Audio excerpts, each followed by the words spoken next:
3, 4. Hey, father. Hey, son. Making a podcast sure sounds fun. Set up the mics. Grab a cup of Joe. And let's see how it goes. Today, we were thinking about romance. Now, all right, let's just stop right here. Let's just go ahead and put out all the disclaimers, all the nuances that we're going to be talking about. When we talk about romance, what are we talking about and what are we not talking about? And why are we talking about it? Well, that's a lot of information. Okay, romance, what we're talking about is how to keep the romance in the marriage. We're not here to talk about sex. I'll go ahead and say the word. We're not talking about sex. We're not talking about intimacy as relating to sex, but we are going to talk about being intimate with your partner because of love and serving and being part of that and romancing each other. So we are going to talk about that. And let's just be honest. You've got a senior adult male. You have another male across the table from you with a microphone. So we're going to talk about it from a male perspective because that's who we are.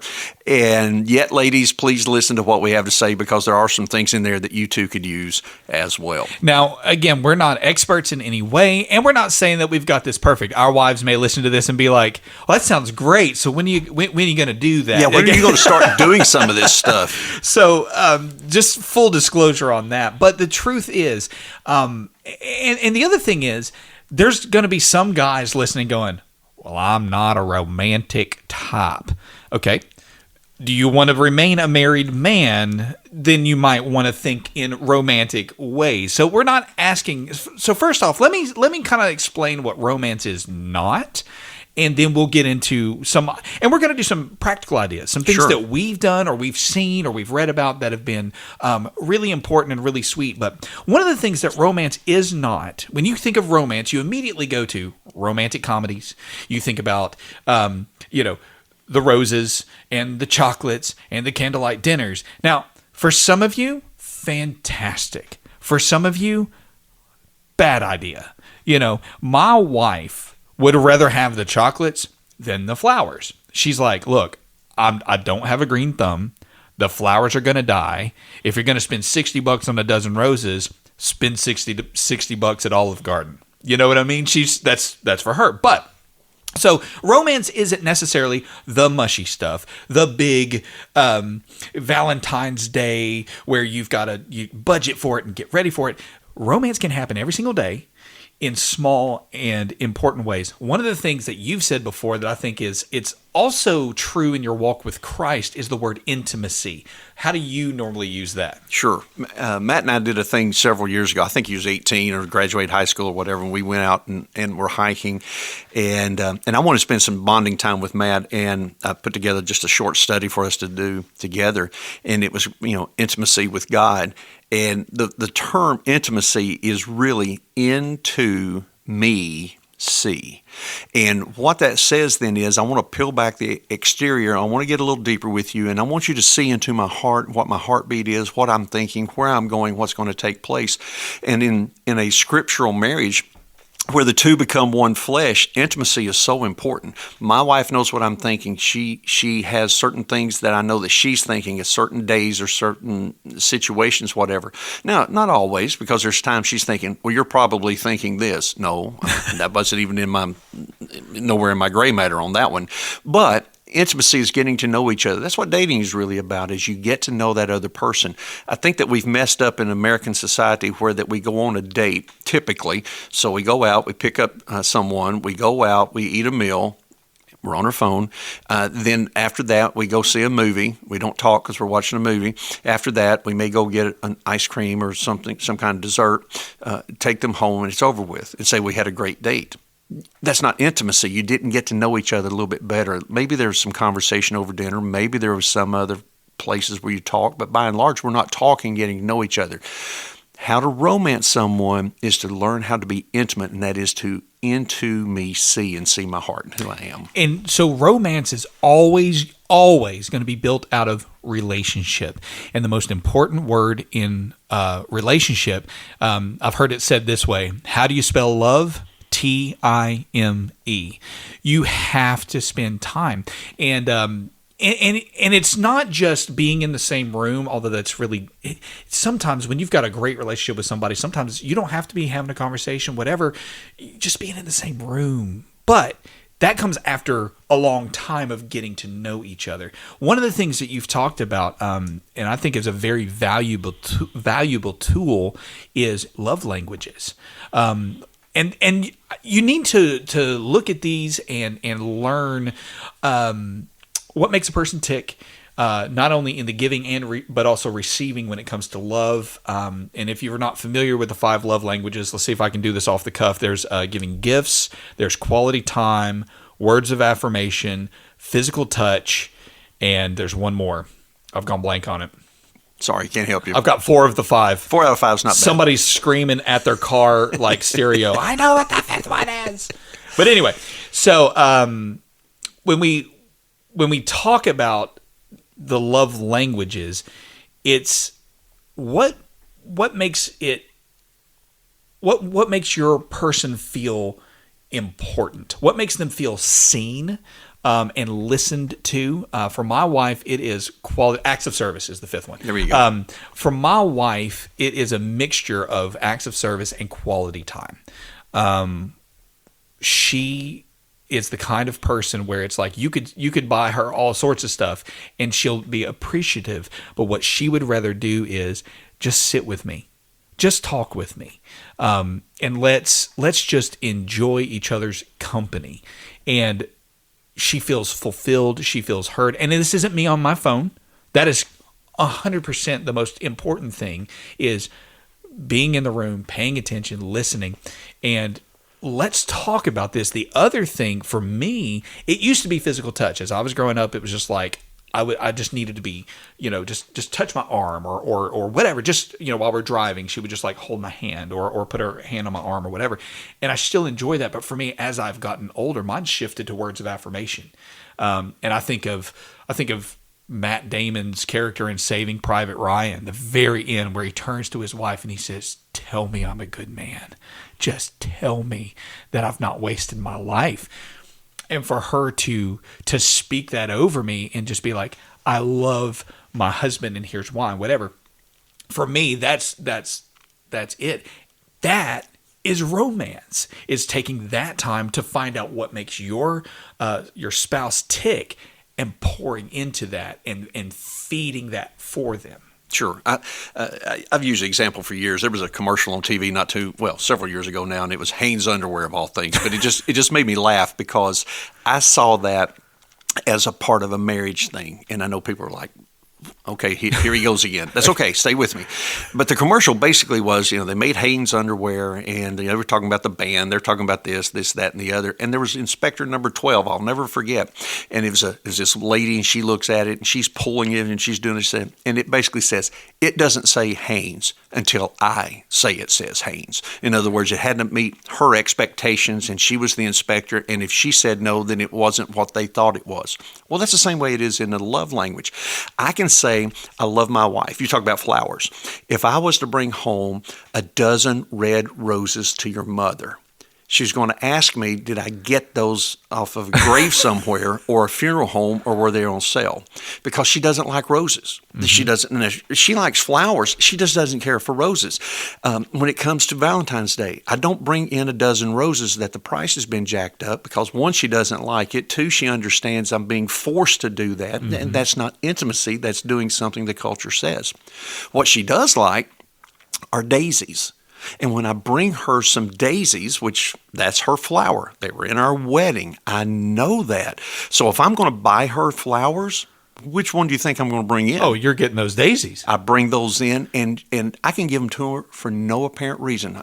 Before we started recording, I was just telling Matt that this last summer I was very busy. I had a couple of mission trips. I had 2 camps I was involved in. We had the grandchildren for a week, and for like 6 weeks we were running wide open. And I get to do ministry because she's taking care of everything else at this point. And I just brought her in a flower, brought her in some daisies. And she said, "Why?" I said, "Because I don't want you to feel like I'm taking advantage of you while I'm gone. I'm able to do what I do because you're here, and I never want you to feel like I'm taking advantage of you. I love you, and I wanted to get you these flowers." And her response was, "I love daisies. Those are my favorite." I know that. You've been married 45 years. Of course you know this. Why would I not get her Right. that which she wants and what she likes? So I think that this romance thing is learning the love language of your spouse, and it does change. When you were little, it was not touchy-feely for her. She was a stay-home mom. We made that decision together, and she stayed home with the kids. When I got home, acts of service was huge because she's been with children all day. Do something. Take out the trash, change a diaper, Last play thing with the she kids. needs is you to touch me. I've been touched all day. Thank you very much. Get off me. And if she was fixing dinner over the stove, I'm 6'5", she's 5'3 3/4, and 5'2 3/4, excuse me. And so if I came in and just kind of love and put my arms around her and hug her and hold her close, she's over the stove, she's been touched all day. Get off. Get away from me, do something. But that being said, that love language has changed over the years. You talk about yours. Our love language has changed, but what we do in this intimacy and romancing is to make sure we meet that need of our spouse. And that is for a guy to his wife or a wife to her husband. Yes. To meet those needs, push those right buttons to fill up that cup that they have so that it not grow empty, and then it puts a strain in the marriage. And side note here, the end result here, guys. We always talk about going to the end. Keep the end in mind, right? Start it with the end in mind. The end result of romance is not always sex. A lot of times, guys, they're like, "Yeah, I want to be romantic so that I get what I physically need." But that's not what we're talking about here today. What we want to make sure is that you're talking about the relationship, because the relationship's going to last much further than the physical acts of love. And one of the things that we have to ensure is it's about knowing your spouse and what makes her happy, what makes her tick. One of my favorite things, so Dad always taught me, there was a phrase that hit my head when we were talking about this, and he told me this when I was about, 16, 17 years old, actually younger than that. He would say things like, "If I never teach you anything in life, I will teach you to romance your wife." And he modeled this for me. I remember, I can remember the day that you said that to me was the day I came down, and there was a paper plate hanging from the light in front of the pantry. I'm telling you, you guys think romance is $60 a dozen. Listen to this one. This was crazy. I came downstairs and there was a paper plate hanging from the light fixture in front of the pantry. You had to walk past it. You had to hit it with your face to be able to get past it into the kitchen. And it was just a paper plate hanging there, spinning slowly in the breeze, And it said on there, it was a note to my mother. And it just said, "I love you. I hope you have a wonderful day today. I can't wait to see you this evening. Have a great day." Just something very simple like that. Well, that note wasn't for me, but it was hung in a spot where I couldn't miss it. And what I got to see was my father showing affection and love to my mother. And that spoke, just volumes to me, because not only did you love my mom, you loved her in front of us. I saw a picture, one of the things that is so common, and again, this is just me personally, something that I've noticed. I see people take family pictures, right? And you see the kids sitting in front, and a lot of times photographers will take a picture where the parents kiss, and the kids have disgusted looks on their faces. Ew, gross, mom and dad. I don't like those, because I think what would be a better one is kids just saying, "There they go again." Not disgusted, but "That's my mom and dad." Because it's about showing your children, It's not about what I look like, because I do not look like the man she married. It's not about the physical beauty, the physical attraction. It's about the intimate relationship that we've had. And I kiss my wife in front of my children, and I do it every day. I give her a hug, and I tell her I love her, and I tell her every single day, because I want my children to see that their father is still in love with their mother when we've been married at this recording almost 18 years. Yeah, and I'll tell you something else, and this really doesn't go into the romance part of this, but it does talk about raising your children. If you're the father of a daughter, you want her to find a guy like her dad who loves her mom. Mm-hmm. That's the kind of man she wants for her, because that's what's been modeled for her. If you have a son, he learns how to romance his wife because he's seen his dad do that sort of thing. Once again, parents, you model what you want your children to have and what you want them to be. So we have to do that. And I know guys, because I are one, right? A lot of you guys may not be creative. I'm off the chart on that kind of stuff. So let me just share a few things with you that this works for us. One of the things is, I know my wife. You talk about knowing your wife, what she likes, what she doesn't like. My wife, your mother, in the fall afternoons, I can come home from work, from the office, and she may be fixing dinner. She may be at the house, whatever. Hey, whatever you got, can you put it off to the side for a minute? Sure. Wow. What's up? Come on. Let's get in the car. Let's get in the truck. I want to go somewhere. And we go on a ride. We go back through the country. We go through the hills.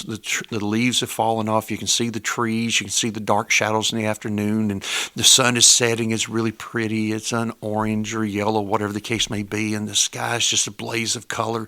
We're going for 30 minutes. We come back to the house, and before we get back to the house, my mom, your mom, my wife will say, "This is my favorite time of the day." That's something she likes. Well, I know that. Why would I not give her that which she needs and she loves and she wants to be a part of? So I always try to make sure that we go for a ride when we go out. When we come back, we have dinner together. The conversation is better. Our conversation is more intimate. We're talking about real things. There's no stress because her stress has been relieved. I feel good because I was able to meet her need, but that's because it's something she liked. It's something she needed. And it's reciprocal, because I can remember there's been many, many times, just this past year, you'll come home from a particularly stressful day. You've been traveling all over the place, or you've been had lots of speaking engagements, and you've just not had any time to yourself. And she'll look at you and say, "Why don't you go take a ride on the motorcycle? You just need some wind therapy." And you're like, "You know what? I think I will."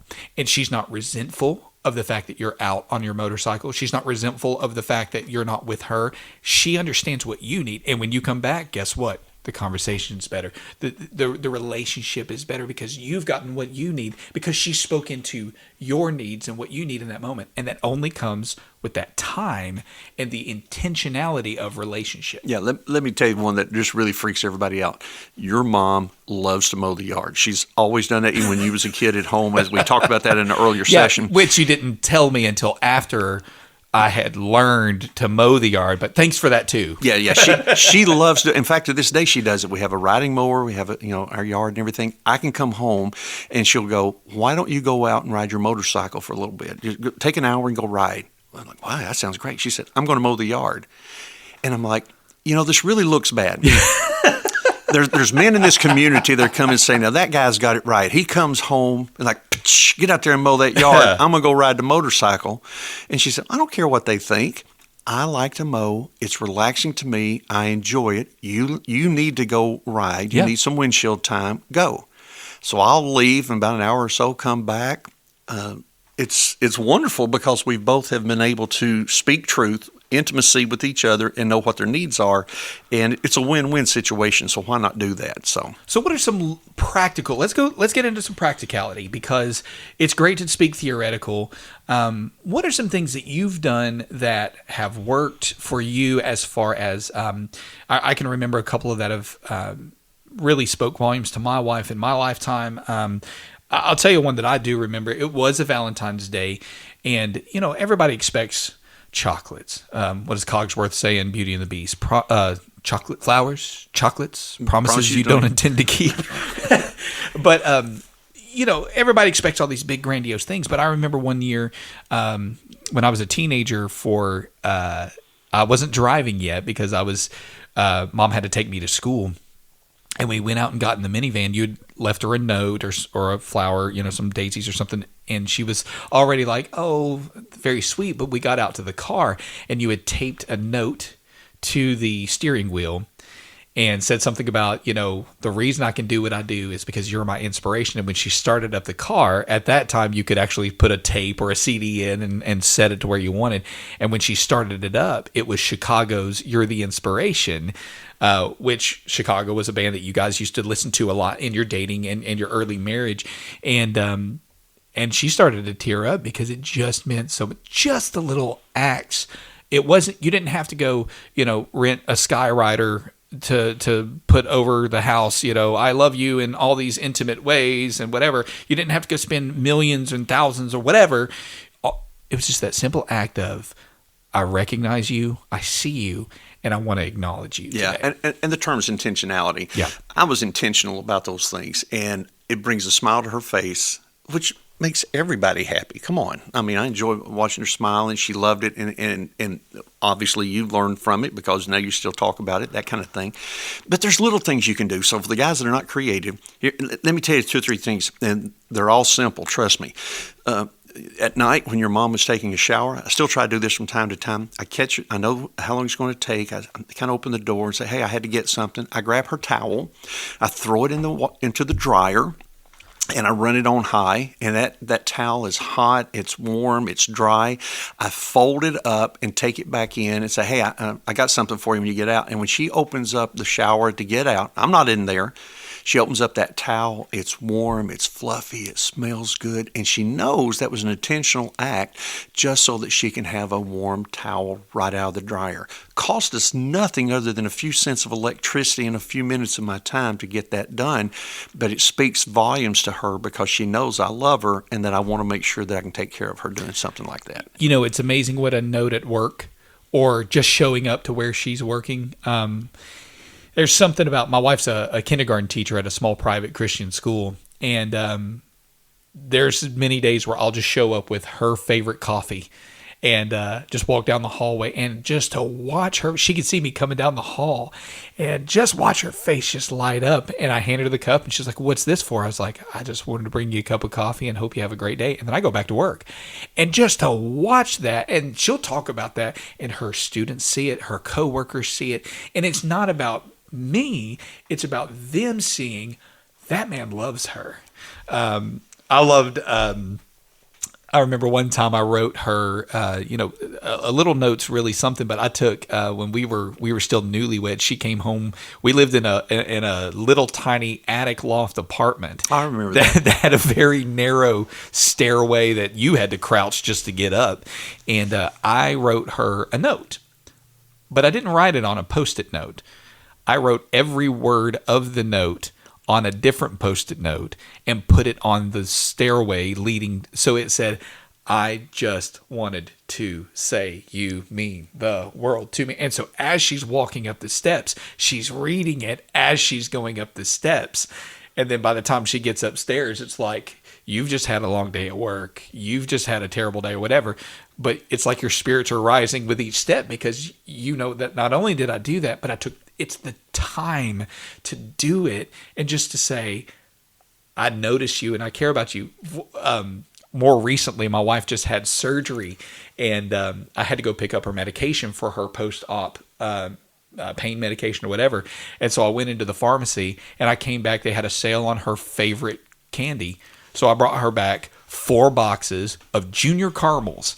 And I just walked in the door and I said, hey, I got your medicine and a 4-pack of your favorite candy. And she just went, thank you. It's just that I was thinking of you while I was doing this. It's being intentional. And it's been over the years, I've done a lot of crazy things. One of the things that I would do, and this one took a little bit of creativity, and I just told you that your mom is taking a shower at night. Of course, the bathroom steams up. So what I found out was I had some Rain-X, which keeps your windshield from being fogged. I said, ooh, the mirror fogs up. So without her knowing about it, I got in there the day before, took a little Q-tip, and I wrote a big heart on the mirror. I love you very much. And that was hard because you can't really see where you are.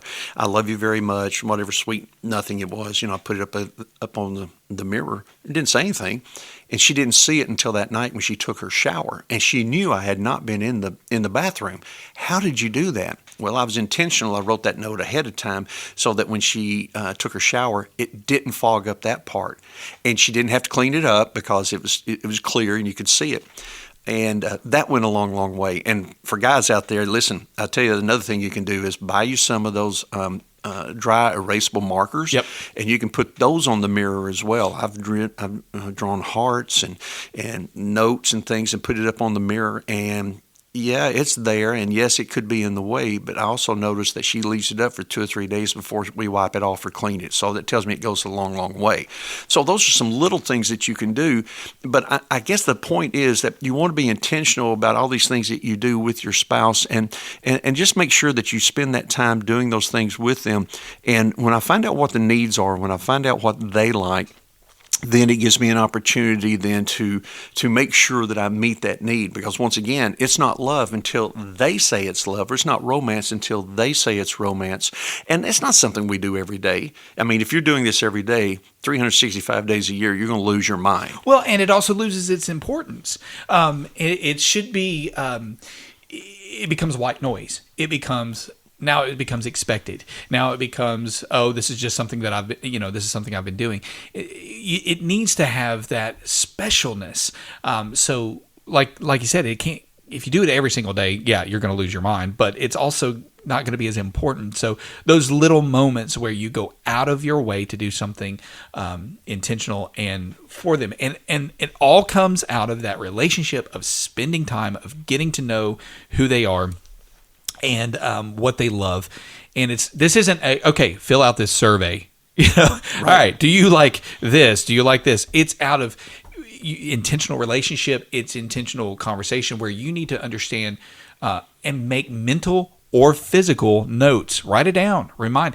I am the worst about getting my wife Christmas presents. I'm the worst at it because I'm a little ADHD, not true, very ADHD, and I can't remember. I'm like, oh man, she told me, she made mention of this. What was it? And then I end up doing the very obvious man. Hey, what was it you said you wanted? And I hate doing that. So I keep the notebooks with me, or I keep the note app on my phone, and we'll be driving along, and she'll be like, man, I really could use a new pair of whatever, these shoes. Man, I could really go for a pair of these shoes. I really like them. Ding, mental note, write it down now. And it's not just for Christmas, it's Christmas, birthday. It's just, you know what? I've got some extra time. We've got a little money. Again, it's not about the amount. It's about the intentionality and the purpose. Well, you talk about intentionality, and you're not even aware of this, but as we were driving to your home the last couple of days, we were coming in, and I was looking at our calendar in my mind, and when we're going to be doing this. I have church on Sunday morning. I have church Sunday night. We have our small group on Monday night, and I've got some time away. And I asked your mom, I said, what do you got going on Tuesday this coming week? And she looked at her calendar and said, I don't have anything. What do you got in mind? I said, I want to take you to your favorite restaurant, and we're going to go, and here's what we're going to have. And I knew it was her favorite thing. In fact, I mentioned 2 or 3 other restaurants we could go to. I just want to have just a dinner, just the two of us. We're going to dress up a little bit. We're going to go out and make it a special thing. She said, you mentioned that first restaurant. You mentioned my favorite. My mouth is watering in anticipation right now, knowing that we're going to go spend some time doing that. She won't hear this podcast till much later, if she even listens to it at all. But she also doesn't know that on that Tuesday night afterwards, because this is near the holiday season, near Christmas, in between all that kind of stuff, and there's some lights that are out. I know she likes that sort of thing. We're probably going to take some back roads, look at some houses that got lights on them, and play Christmas carols in the car. And I'm also been known to slow down, roll the windows down, turn the heat up so that it's warm in the vehicle so she can see the lights, kind of like a one-horse open sleigh, so to speak. Why would I do all that? Because I know what she likes, and I want to romance her and let her know that I care about that. And something else that you said that Mark Gungor of Laugh Your Way to a Better Marriage talks about is he's like, don't try to surprise. Sometimes people like to be surprised, but what you did is you've got even more mileage out of this, because not only are you going to be taking her and doing, you've got the surprise element because you're going to be doing the lights and stuff. She doesn't know about that. But, you've told her ahead of time. What's she going to be doing now? She's anticipating. She's telling other people about it. And every time that she tells somebody about, man, I can't wait because my husband and I are going to do this. I can't wait because my husband and I are going to do this. Every time she tells somebody, she's excited about it again. And now you've built that intimacy, that relationship, that intentionality. And now she's excited all over again. So by the time you get there, it's the culmination of a long time of, it's just 4 days. But that's more than just, hey, let's go to dinner tonight. Well, I'm not ready. And no, you've got her already ready to go. And that shows not only, that shows not only that I was thinking about you, but the forethought of I've been thinking about you. Right. And that anticipation and excitement about it. And it's really fun because now that we get to celebrate this for the next few days. And when we go back home in a couple of days and we've got a 3+ hour drive, we're talking about it. I know what'll happen. She's going to ask questions. What time do you want to go? Do you want to go before it gets dark? Do you want to go a little bit later? So she's already thinking about it. She's talking about it in her mind. She's going over, and I know she's thinking, well, how much dressed up you want to get? Or are you talking about, you going to wear a suit? What are you going to do? Well, I don't know. What are you? And we're building this intimacy with each other because we're talking about an event that's coming up. I think that, if anything else, when it comes to romance, is being intentional and knowing what the needs are of your spouse. If I can fulfill those needs, it bonds my marriage and it makes my relationship even stronger. 45 years, we're still working on this thing. I'm not going to quit working on it. In fact, I'm looking at new creative ways to tell her how much I love her and to romance her and be a part of this thing, because it's an investment in the long haul. And that's our marriage. And speaking of new and exciting ways to show that romance and intimacy, let us know what you've done. We'd love to hear from you guys. I would love to do a whole episode of a podcast where it's nothing but, hey, listen to these responses that we got to this episode where people said, hey, those are great ideas. I'm going to try that. Here's something I did. And we just talk for 20, 30 minutes of what other people, and give more ideas from men and women. I think that would be so cool. So if there's something that your wife or your husband has done that meant something specific and just really just hit all the right buttons for you, and you still remember that, let us know. Send us an email at info@wewrethinking.org, and let us know. We'd love to hear from you about what it means to you, what your spouse has done for you, and some ideas that you've done or that you've heard from others that you can't wait to try. So thanks for joining us today, and go take care of your spouse today. Thanks for listening. Check out wewrethinking.org for more episodes, or drop us a note to info@wewrethinking.org.